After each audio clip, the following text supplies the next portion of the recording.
Welcome to the Joy of Cooking podcast. Each week, we set the table for a discussion about recipes and stories from the authors of The Joy of Cooking, kitchen victories and misadventures, and most importantly, what we are cooking and eating right now. We're glad you've joined us at the table today. I'm Shannon Larson, home cook, ardent Joy of Cooking user and fan, and new Crow caretaker. I'm Megan Scott, co-author of the 2019 edition of The Joy of Cooking. I'm a food editor by day and avoider of dish duty by night, and I like opening ingredients and smelling them. I'm John Becker, fourth-generation co-author and steward of The Joy of Cooking, America's oldest family-run cookbook. And I am a green garlic impulse buyer. We've been eating a lot of green garlic this week. It's so good. Sounds like it's good for you. I mean, I like the way it tastes. There you go. That's what happens when I have a solo trip to the farmer's market. Nobody can say no. Yeah, I set him loose at the farmer's market, and then Oh my gosh. it was fine. He brought home a lot of green garlic and rhubarb. Oh, Yeah, And, imagine that. and mustard greens. And mustard greens, favorite. which I do like. I like mustard greens a lot. However, we have a problem in this household where someone buys mustard greens without a plan, and then they go bad in the fridge because there's no plan. So that's my only criteria is like, you can buy them, but there has to be a game plan for yeah, the I feel like mustards. there are certain greens that you just have to I really want them in the spring especially, but you have to know exactly how you're going to cook them and you have to implement them into your meal plan. They're around if we need them. Oh my God. So you don't have a plan for these mustard greens that you just got? I've already used like half of them. Okay. They're like No plan. comfort mustard greens. Comfort He's mustard just happy that greens. they're there in the fridge. I mean, sometimes the guy packages them up into like a heart shape. It's really I know. They are really Oh. pretty. Oh, really They're nice. beautiful. I've been eating a lot of soft foods because I had a very sad emergency dental extraction last Friday, and it's been kind of brutal. So John did make me a shepherd's pie, which was great and perfect for There was exactly green- what I need. I feel like there was green garlic in that. There was. I'm so sorry about your tooth. All I right. know, I am too. R.I.P. Yes. It did not want to leave. No. And then there was a gill feather turnip and rutabaga okonomiyaki with green garlic. Yeah, that was really good. And we had been kind of avoiding the rutabaga for a while. I know, They we've talked just- about that. They just don't go bad. They last forever. So we still had it from our winter CSA, which ended several weeks ago. But you did it. John did it. John Finally. did it. Good job, John. Yay me. What have you been cooking this week, Shannon? I made my first real full salad from the garden, which I'm super excited about. I've been patient about letting my lettuce really grow in and be beautiful.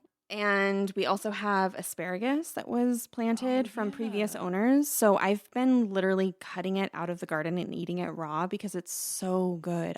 Fresh asparagus Luxury. is bonkers good. It's so different. And then my radishes are going nuts.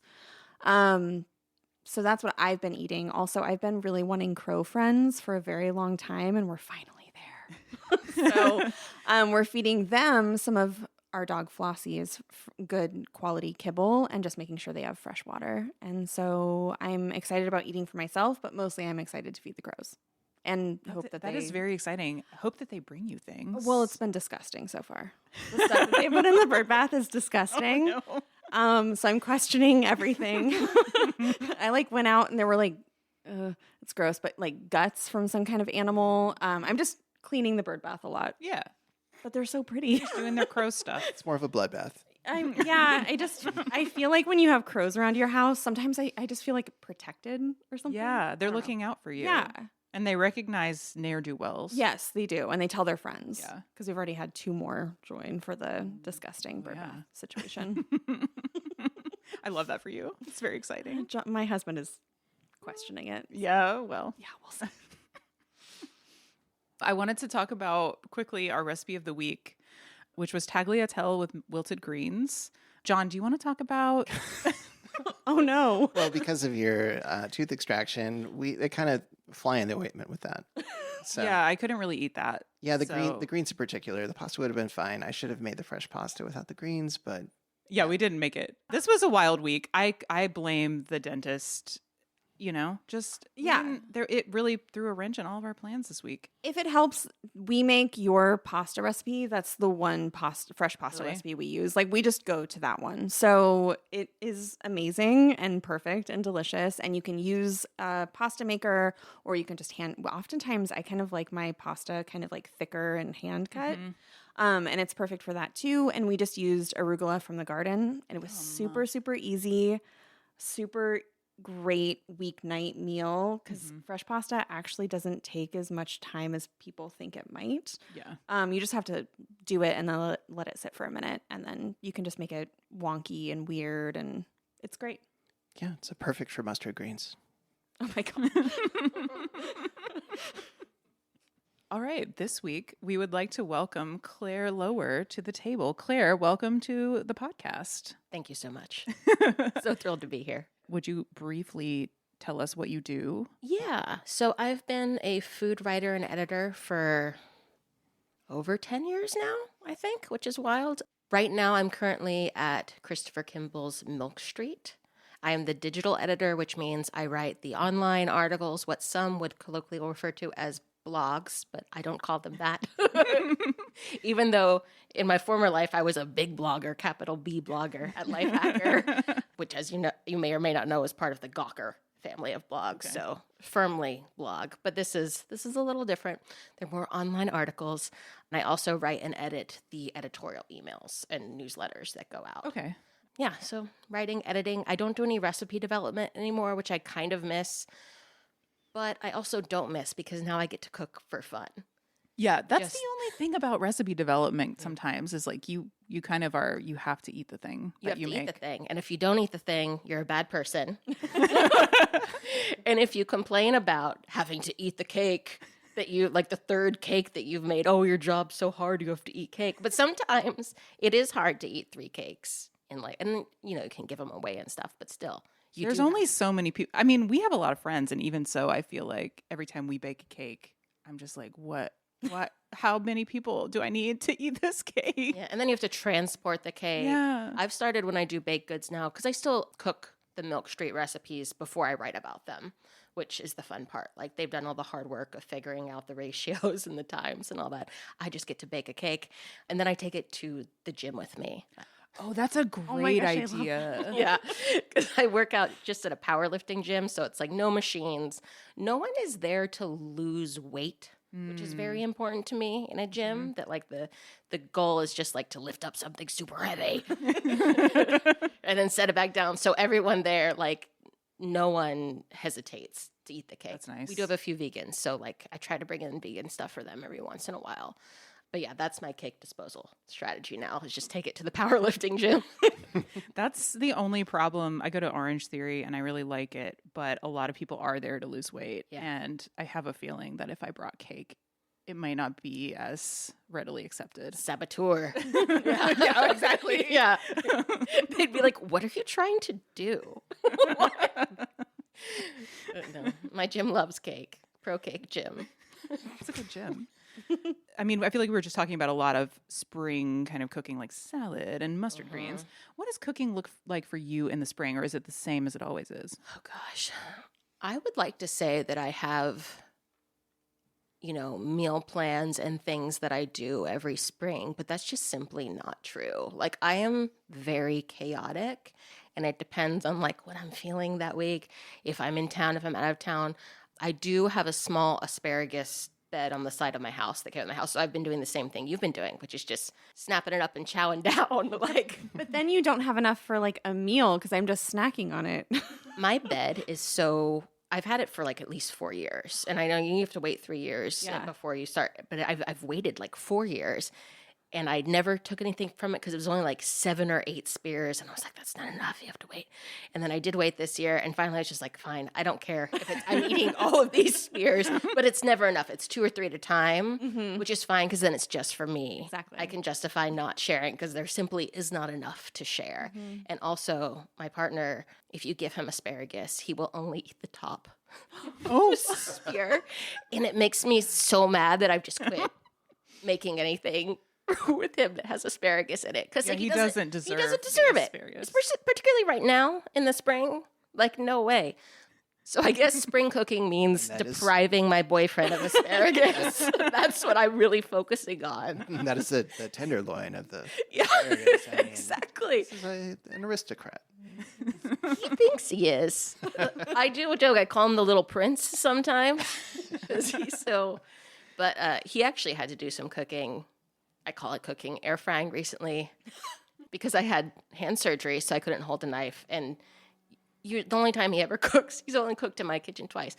Once for the hand surgery, and then the other time was when I broke my ankle and could not stand for 6 weeks. So he was like, "You can't follow me," and he'd run into the kitchen, and because I am one of those horrible people that will stand and be like, "Oh, that's how you're cutting the onion," because he can't cut an onion still. But anyway, so I relate to you so much right Really? now. Oh my Lord. I am annoying. So annoying in the kitchen. I wish I was different. I wish I could teach someone without being awful Right. about it, but I can't. So he just doesn't go in the kitchen if I am able to get up and go in there and hold a knife. And I'm not like on opiates. I guess that's how he did it the other weekend as I was on pain meds. And we've been eating a lot of Costco chicken breasts, the ones that are like the Chick-fil-A patties. I'm a new Costco member, so I need to write Girl. this down. Girl, they're in a green bag. Okay. They have noted. nuggets. That could call them chunks because they are. They're like chunks of chicken breasts, not like a processed nugget. And they taste just like the Chick-fil-A ones. But anyway, he discovered that he could cook them in the air fryer, and then he pours a little bit of tomato sauce, and then he puts mozzarella on top, and he makes his little chicken parms. Perfect. Yeah. Yeah. I sound like a really condescending right now, but he was really happy. Actually, I'd be happy to eat that. They're good. Yeah. They're really good. What else am I excited? Rhubarb. I need to do some more stuff with rhubarb before the season ends. Yeah, we're going to get into rhubarb Okay, well, later. I won't tell my rhubarb secrets yet. Yeah. Yeah, save it for later. You kind of did this already a little bit, but other than being annoying in the kitchen, what is your cooking style? Like, do you like to follow recipes exactly? Do you like to just kind of throw down? So now I'm really enjoying recipes because I've been kind of forced to follow them for work. And I'm like, oh, it's actually so nice to let someone else shoulder the responsibility of this going well. Because when I was at Lifehacker and I was just developing stuff, every time I cooked, I was like, this is an opportunity to identify a new topic to write about. You better not waste it on pleasure. Like, you need to turn it into something you can put online so the people may learn. You know, that was fun. But it's just like, now I'm really enjoying recipes. I'm actually learning how to bake. Oh, nice. I never did any baking development at Lifehacker because, for one thing, I was writing 3 articles, 3 blogs a day, and developing a baking hack or a baking recipe, like the amount of knowledge you have to have and the amount of baking you have to do, just it wasn't workable. It was much easier to feel like a fried egg hack. You know? Yeah. Like you could cook 8 fried eggs in an hour, but baking, I didn't have time to really like delve into it. But now I figured out pie crust, which for years, I think I told you years ago, like I can't make pie crust without crying. I can now. I learned how to frost a cake. And I'm like, oh, Those are like top level baking skills Yeah. too. I mean, It's not like a 1 bowl cake or something. no, it was like a layered cake. Yeah. Like I'll show you a picture because I'm really proud of it because it looks like someone who is not a child did it. And before, everything looked like a child had done it. As somebody who used to write recipes and like develop recipes, do you find yourself when you're cooking now that you follow recipes to the T, or do you add things and If I'm doing it to write about it, I try to do it just by the book Yeah. completely, at least once. Not change out the oil for something like bacon grease. Like my thing at Lifehacker is I was like, can I use bacon grease in this? Okay, I'm going to use bacon grease. And then I would tell people, I use bacon grease, but you use a different oil if you want to.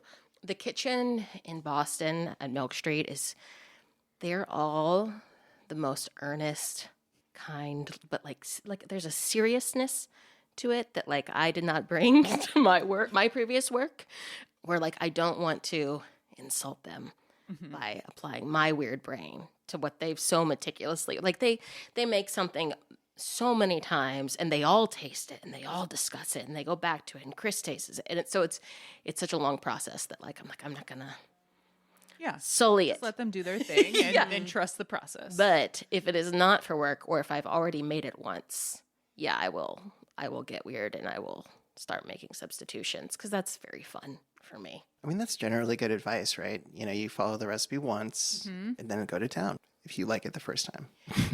And the other part of my brain, because I went to school for chemistry, which I was not smart enough to pull off, as it turns out, or at least not smart enough in that way. Like, I was working in a research lab and it was going fine, and I'm actually like a pretty good synthetic chemist. I'm great at like mixing things and getting beautiful crystals and everything comes out clean.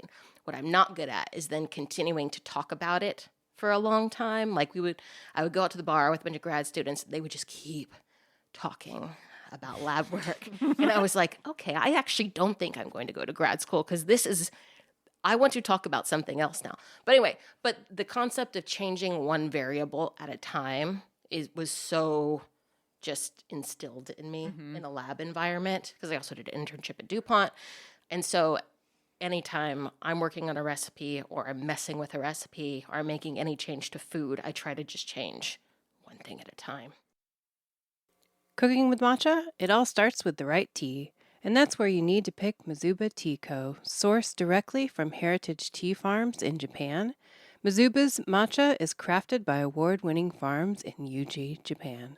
Vibrant, umami-rich, and stone-milled per traditional methods. It's the top quality ingredient for lattes, desserts, and even savory dishes. Not to mention whisking on its own as a ceremonial-style matcha. Whether you're making a matcha cheesecake or dreaming of a spring matcha tiramisu, start with the best. Taste the tradition. Shop at mizubatea.com. That's mizubatea.com.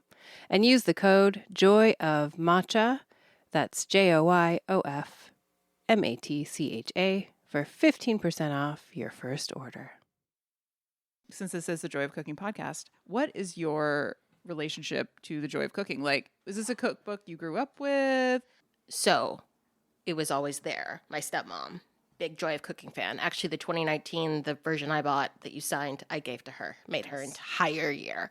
But I have it's like a 2-volume 1960-something edition. Yeah. They're like the size of paperback novels. There's 2 of them. One is mains and one is desserts and appetizers. And God, when I still lived in Florida, what year would this have been? How's the binding doing on those? Not great. Yeah, I mean, I have yet to see one that's like, you know, in like actual usable, like in pieces, form. So mine was, and then yesterday I brought it out, and then trying to get it back into its little case, I tore the cover of Volume 1, and I'm pretty upset about it. But let's take a trip back in time to Florida. The year 2009, something. I don't know. It was for 4th of July. We used to throw these big 4th of July parties, my ex and I, and a boozy watermelon was one of the things we really wanted. And I don't know how I stumbled. I just like looking through cookbooks. I probably read more cookbooks than I actually use because I just like they're looking at everyone's writing style and the way that the recipes are formatted. And I saw one that said like for plugged fruits. Yeah, plugged. It's a verb, What does apparently. that mean? Yeah. From what I understood is that you take like a watermelon and you make a hole and then you plug it with a bottle of alcohol. Yep. And I was like, this sounds like what we need for my party. I mean, it does sound like a good idea. Yeah. Yeah. What? No. Where's that moisture going? Well, it says it inside, needs though? 8 hours, and it worked. It did? Yeah, it took 8 hours. It may have even taken a little longer because it was a big watermelon. What did you use? Like what booze? Tequila, I think. Would have been Yeah, I mean, the one. What's not to like? Tequila and watermelon? Yeah. It does sound really Delicious. good. It wasn't as quick as I think the other recipe I used the year before was like a Martha Stewart method where you slice it up. But I was like, but I want the visual. It's very dramatic. Yeah. And maybe the whole bottle didn't make it, but I can tell you, based on my memories or lack thereof of the party, that it worked just fine. I feel like we tried to do it and it didn't work. Well, we tried it. I don't know. It felt like the watermelon was so juicy that there was just nowhere for the liquid to go. There was nowhere for the booze to go. Yeah, I mean, water contents vary from melon to melon. I may have made the whole, like, bigger than the neck. Okay. So Like- you're letting So it could really sit in Yeah, there. so there could, and also so there could be deeper. like a little air coming out. Yeah. Yeah. Because I think if the plug is too tight, and you're plugged There's no through, airflow. there's no airflow, and then it's just gonna stay. So I used the physics classes that I had taken to figure that out. Because I'm a woman of science. College. Yeah, no, this is a value of STEM. Yeah, this is women in STEM. Thank you. This is what our current administration is fighting. God damn it. Yeah, this is what is at stake. It's sad. No, it's a dark future. You said in the intake form that we send all of our guests that you wanted to talk about sandwiches. So I would love to talk about sandwiches with you. What about sandwiches first of all, what did you want to talk about? I have a ton of questions about sandwiches. Okay. So I'm just going to start with my broad take on sandwiches and why I think they are so important. Anyone can follow a recipe. Well, no, that's not true. A lot of people can follow a recipe. But like, if you really want to test someone's innate understanding of combining textures and flavors, ask them to make you a sandwich. And you will know 85% of what you need to know about how they approach flavor and texture. The other thing I love about sandwiches is that everyone has a sandwich that they are willing to yell about.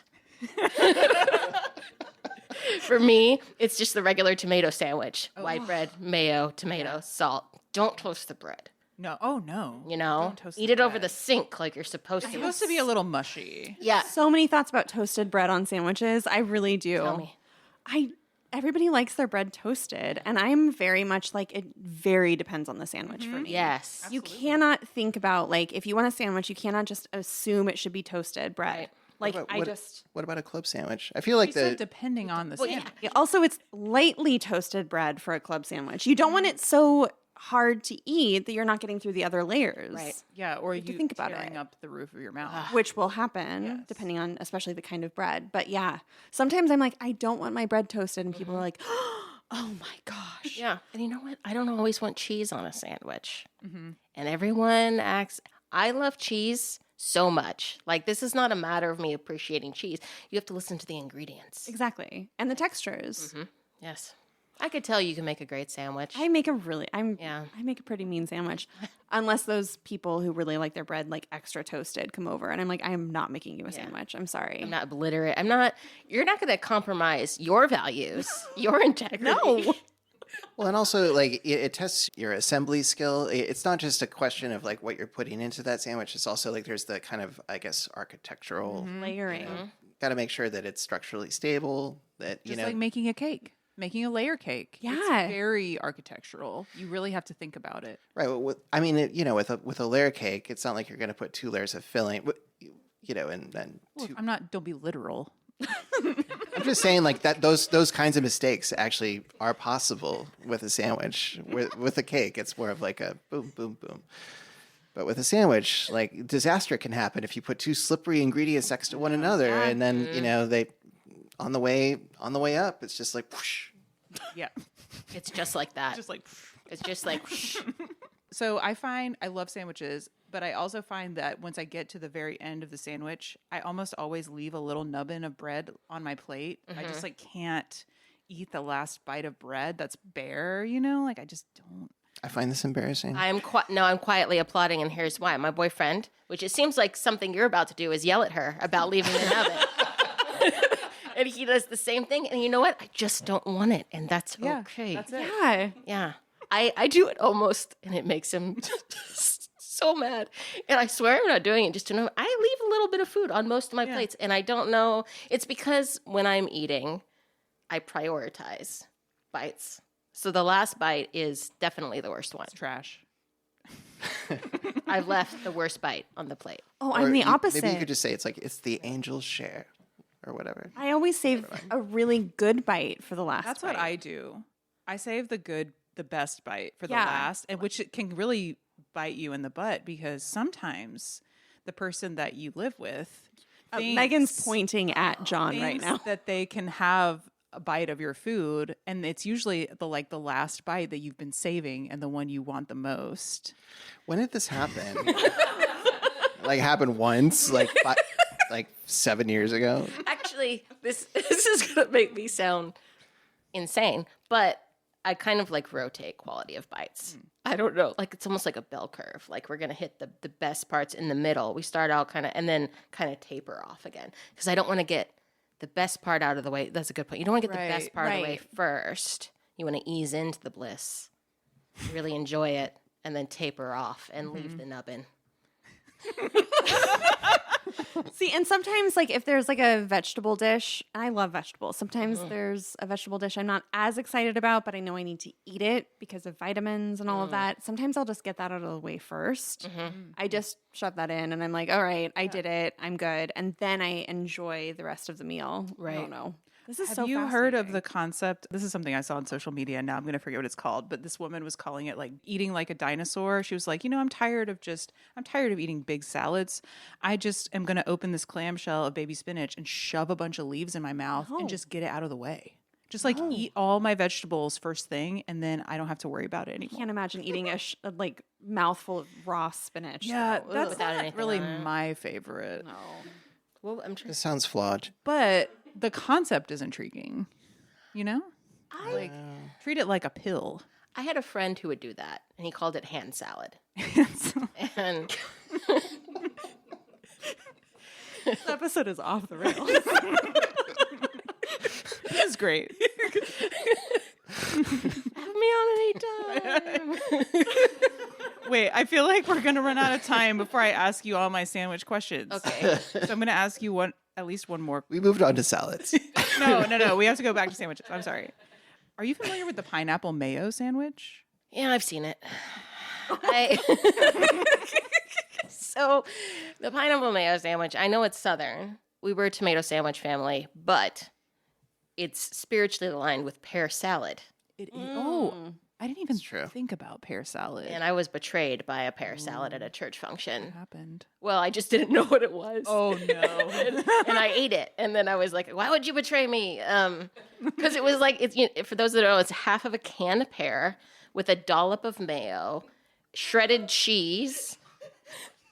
And I'm so sorry. Our poor producer is like,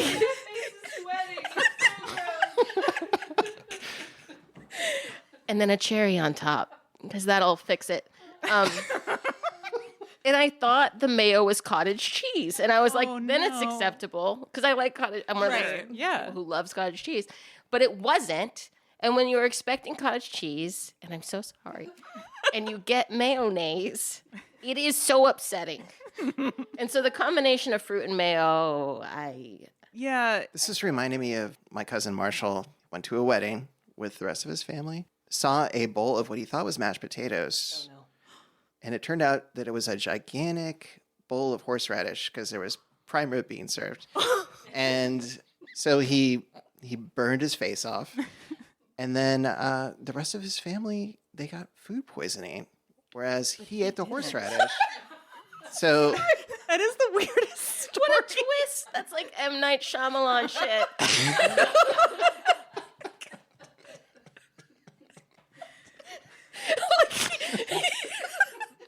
I wasn't expecting that at all.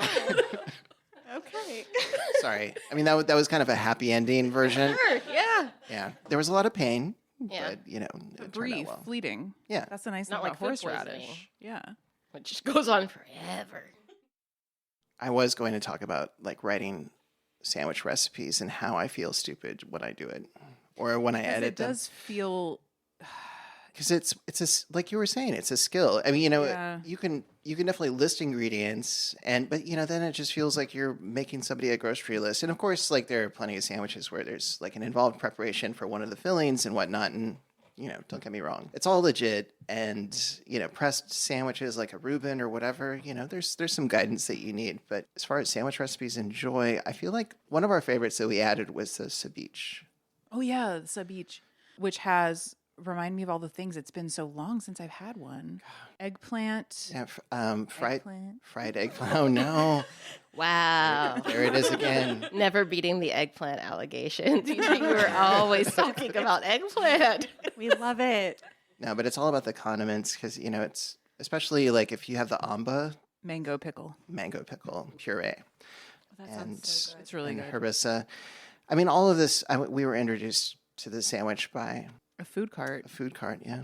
But yeah, the ceviche was delicious. Wait, I have one question. If you're just going to assemble a simple bread, lettuce, meat, cheese, tomato, and with like condiments, what is the like level scenario? Like, where do you put the Like, lettuce? okay. Where do you put the mayo, mustard, whatever? John, you go. You make more sandwiches than me. I don't know. It's just like, it's so context dependent. Like, what is the quality of the protein? And Sandwiches are hard. They are. Well, I you mean, have to improvise. the mayonnaise goes on the bread. Well, obviously. Okay. But Both pieces? yes. Okay, good. Yeah, you don't. Bread is dry. Like, you got to lube it up a little. The bread I was is going to dry. say lube it up, and then I was like, don't do that. But then you did, and I now couldn't think of feel another better. word. It's the right word.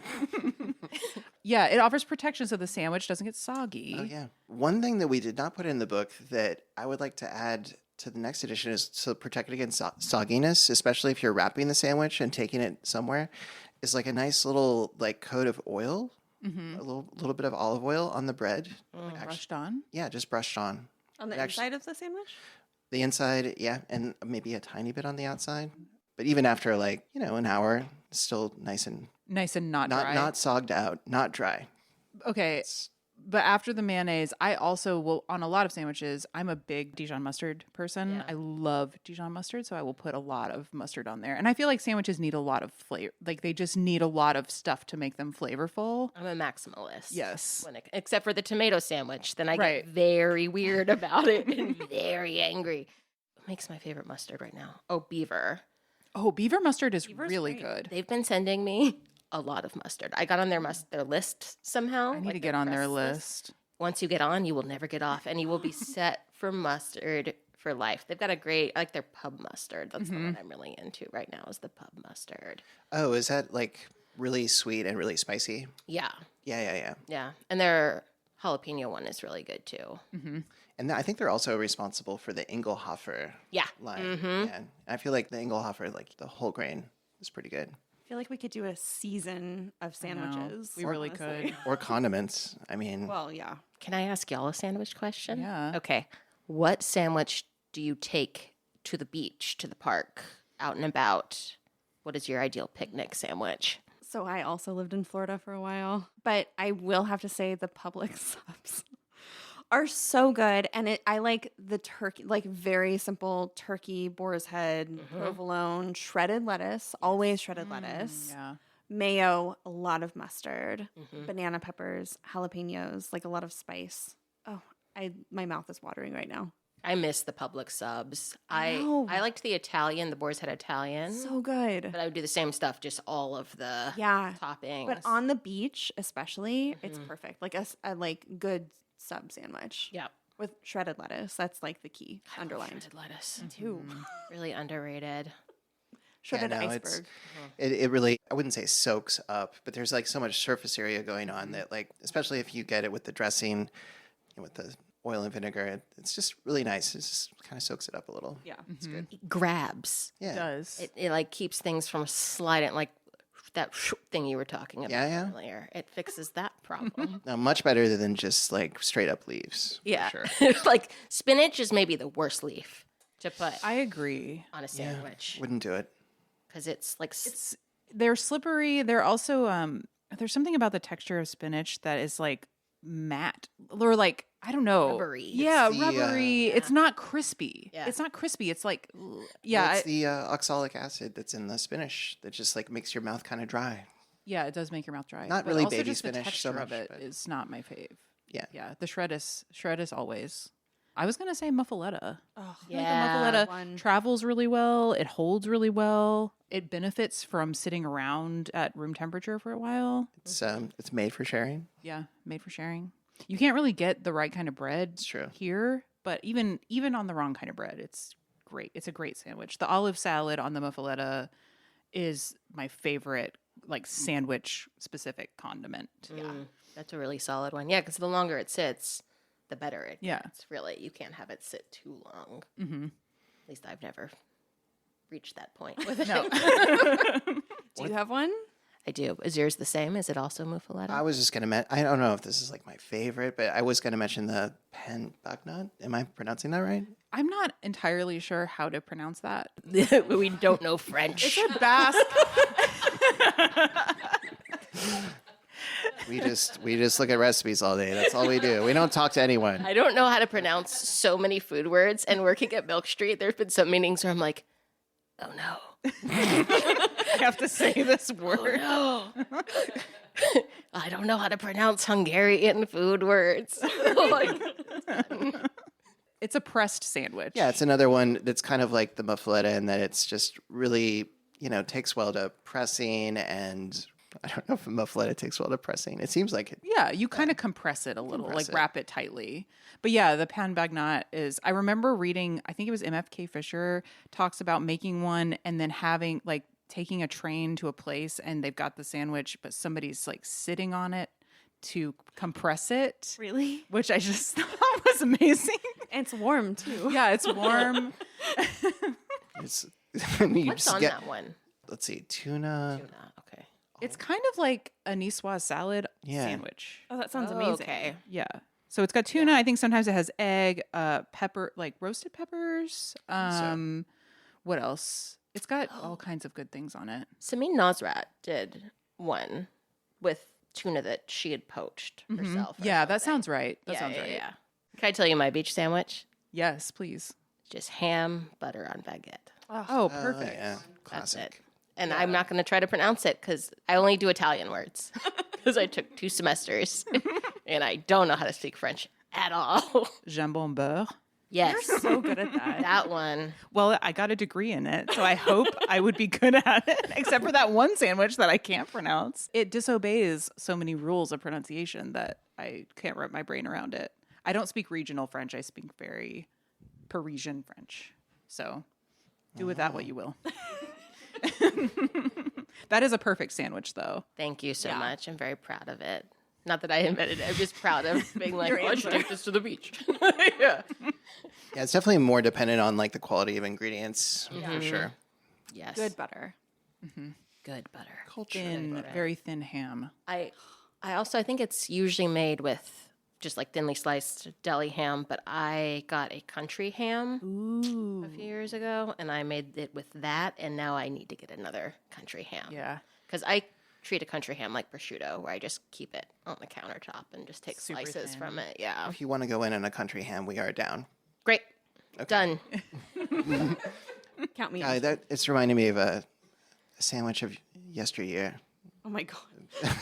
What? I went to Spain. This is a long time ago, but they had like a whole, I think it's Pan E Company, but it was just like a sandwich shop where they would do a tortilla española sandwich with serrano ham on it. And I remember I did that when we were in Tennessee because we were living right down the street from Allen Benton. Not right down the street, but we were really close to Allen Benton. We were closer to Allen Benton than we were to. And for, I'm Grocery going to stores. interject Oh, sorry. for those who don't know, Alan Benton is a master of smoky country hams and bacon in East Tennessee, and legendary bacon. I think he kind of hit it big when Momofuku started using the bacon at their restaurant, but the country hams are outstanding. So good. They really are. So yeah, thinly sliced country ham on a, I think it was a store-bought baguette, but it was fairly crusty. I mean, you could go with something softer. And then, so a tortilla española that was like cut to size. I think I made it with ramps in it. It was just like an East Tennessee special. It was so good.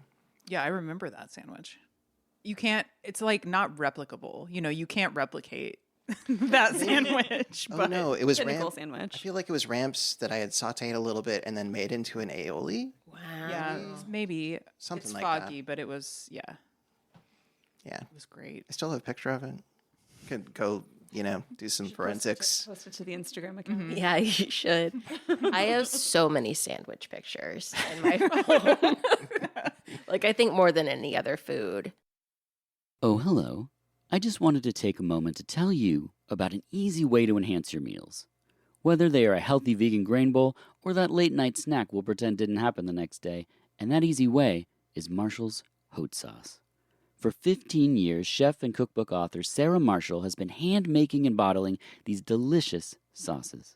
She works directly with local farmers and highlights the lovely flavors of fresh seasonal produce. They're gluten-free, there are no additives, dyes, waxes, or binders, and they have mouth-watering combinations like serrano ginger lemongrass, or habanero carrot curry, or even whiskey smoked ghost, which was featured on Hot Ones. So head on over to marshallshotsauce.com, that's Marshalls, HAUTESAUCE.com, and see all the available sauces and spice blends. Oh, that's right. Sarah's created spice packets by dehydrating and freeze-drying actual produce, so you can impart flavor into your food with more vegetables. But that's a story for another day. Find all of these delicious creations at marshallshotsauce.com and enter HOTJOY, that's one word, capital H, AUTE, capital JOY, one word, at checkout for 20% off. That's HOTJOY at checkout for 20% off. And now, back to the show. So each week we choose a topic based on caller questions, and this week we're talking about sandwiches. Sarah, can you read the question? I made the Joy Scouts olive salad and served it with warm ciabatta bread. Then I made the muffalata and I loved it. What other sandwiches do I need in my life? So since this episode is about sandwiches, this week's Joy Scouts recipe is the pan Bagnat. I am so sorry if I am mispronouncing that. It is a Provençal pressed tuna sandwich, and it does involve eggplant, as discussed, and a red bell pepper, a roasted pepper, and then tuna. It's got olives happening, some olive oil, lemon juice, Dijon mustard, kind of a little olive salad, similar to muffaletta, but fewer ingredients. And then it's on a baguette, or you can use ciabatta. And it's got fresh basil. It's got everything. It's not summer yet, but I'm feeling summery, and this sandwich is super summery. And then you wrap it really tightly and press it under something. So like a skillet, or, You can sit on it. or you can sit on it. That's a classy move.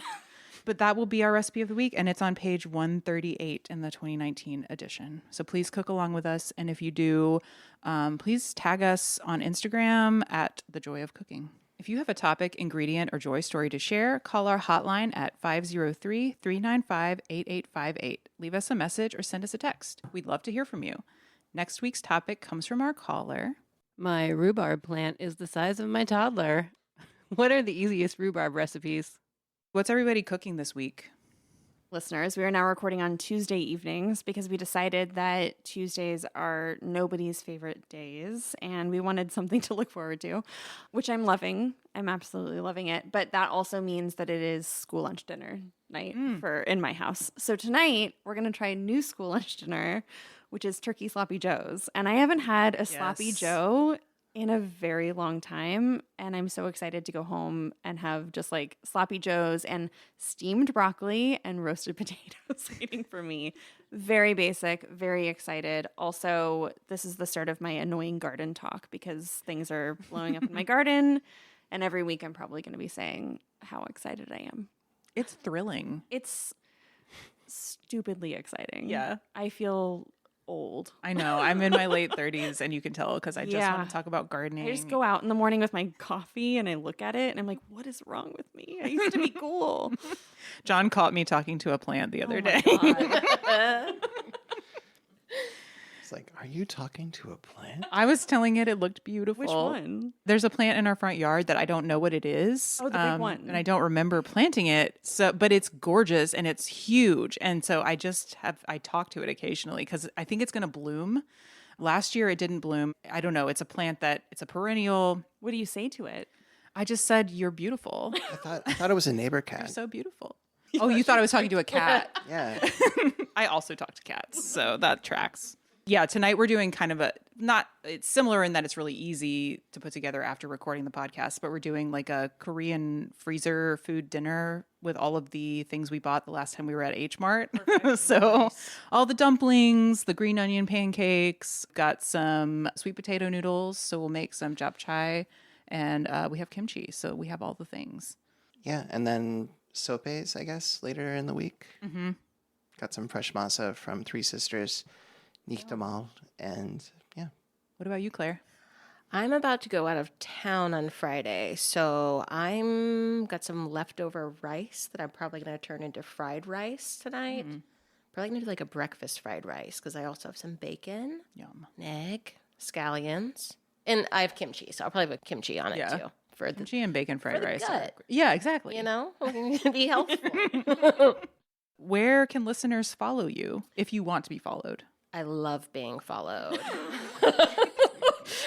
You can't follow me on Twitter because I got kicked off.